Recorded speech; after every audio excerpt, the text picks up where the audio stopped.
ทุกคนอยู่ดีมีแห้งพบกับบาทาวรคนอยู่สวนพี่น้องวันนี้ผู้ขาสิมาแนะนำให้ฮู้จักหญ้าพื้นเมืองบุห้านลาวเฮาพี่น้องนี่เด้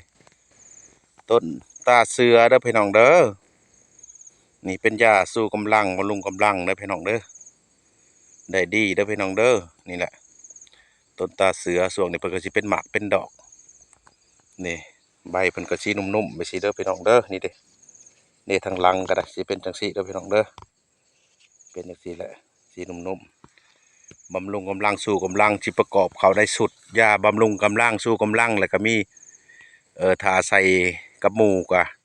ต้นน้ำเต้าน้อยขี้หวดน้อยขี้หวดเตี้ยก็หลายอย่างประกอบกันกับแห่งดีเด้อพี่น้องเด้ออันนี้ฮะเพิ่นสิเป็นเมือกได้พี่น้องได้ต้นนี้เพิ่นจะขึ้นอยู่ในตระกูลป้อว่าซั่นซะบ่แม่นป้อลำปมเด้อพี่น้องเด้อบ่แม่นป้อลำปมเด้ออันนี้ต้นตาเสืออย่าไปเข้าใจว่าผู้บางคนสิว่าโอ้ยต้นป้อลำปมอันนี้บ่แม่นป้อลำปมมันสิเป็นบ่เป็นเหงาบ่เป็นนั้นอันนี้สิเป็นเหงาได้พี่น้องป้อลำปมมันก็สิเป็นต้นเป็นกกต่างหากอันนี้มันสิเป็นเหงาแผ่ออกไปลายเด้อพี่น้องเอาหากเพิ่นเด้อน้องพี่น้องเด้อไปต้มกินหากก็ได้เอาล่ำก็ได้ประกอบใส่กันเด้อพี่น้องเนาะเสือลายก็เอาหากกันแล้วได้ดีเด้อต้มกินก็ได้บ้องเหล่าก็ได้เด้อพี่น้องเด้อนี่ต้นตาเสือท้องถิ่นได้มีเคยใส่เคยกินเอาไปกินเด้อพี่น้องเด้อ